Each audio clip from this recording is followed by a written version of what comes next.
Hi guys, welcome back to the tip of the iceberg. I am the iceberg himself, DJ Iceberg, and this is the very first edition of a brand new segment, Buffy, the Revamped Breakdown.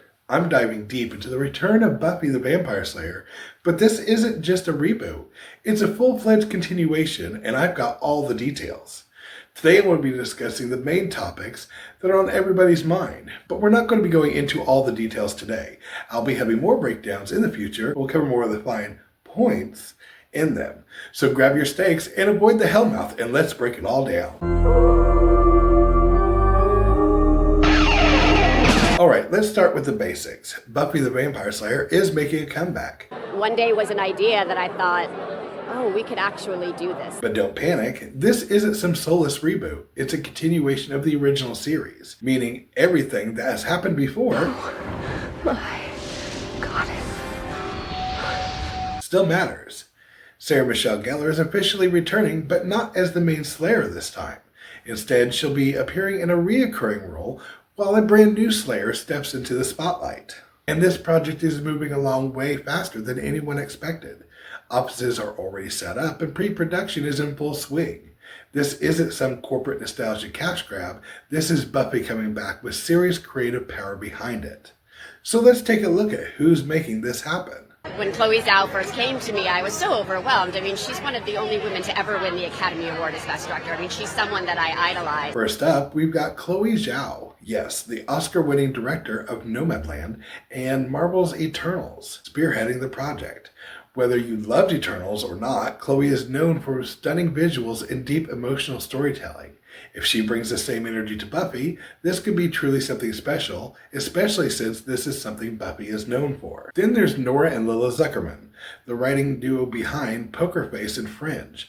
Both of those shows balance humor, mystery, and long-term storytelling, exactly what made Buffy legendary. And if that wasn't enough, Dolly Parton is also back in the producer role. A lot of people don't realize this, but Dolly was actually involved in the original series through her company Sand Dollar Productions. This came to light a few years after the original series aired, and now she's officially back in the producer's chair. Now with all this talent lined up, there's one name noticeably absent, and that brings us to Joss Whedon.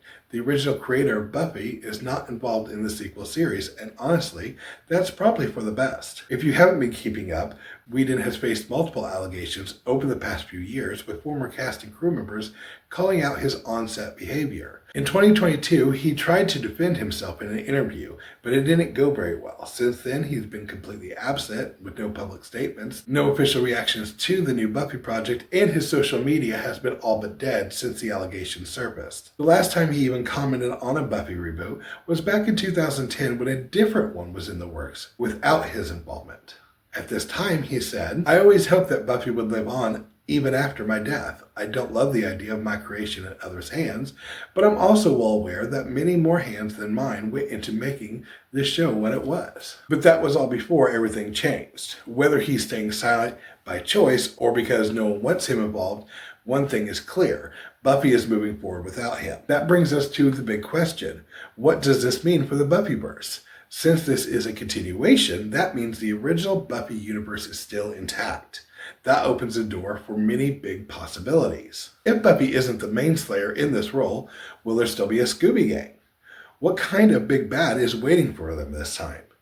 We've seen Buffy take on everything from ancient vampires to literal gods, so the possibilities are endless. Speaking of the Scooby Gang, as many of you know, Michelle, who played Dawn Summers, sadly passed away recently. With her departure, it's possible the show may begin with the mourning of her character, perhaps starting with Dawn's funeral, which would be a bittersweet nod to the Buffy tradition of addressing loss head-on.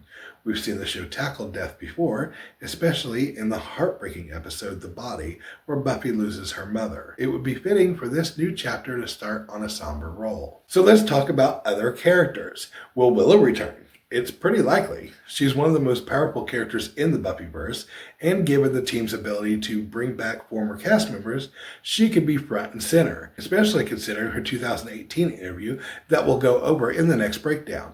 But what about Xander? Well, Nicholas Brennan, the actor who played Xander Harris, has had his own personal struggles recently, and again, this will be covered more in next breakdown, where we cover the original Scooby Gang and their thoughts and our theories on whether they will or will not return. As for the big bad, every Buffy season had a legendary villain. The Master, the Mayor, Glory, the First Evil. My money's on something either ancient or a hellmouth at a different location, especially since Sunnydale is now Sunnyside Up. One thing's for sure, this show has the chance to take Buffy lore to a brand new direction. So what do you think? Are you excited about the Buffy sequel and without Joss Whedon? Do you think the show can capture the magic of the original? Drop your theories down below and let's talk about it. And as always, don't forget to like, subscribe, and hit that notification bell. This way you can be aware of any time I post a reaction, commentary, or the like. And now so you don't miss the next Buffy ReVamped Breakdown. I'm DJ Iceberg, and remember, if the apocalypse comes, beat me.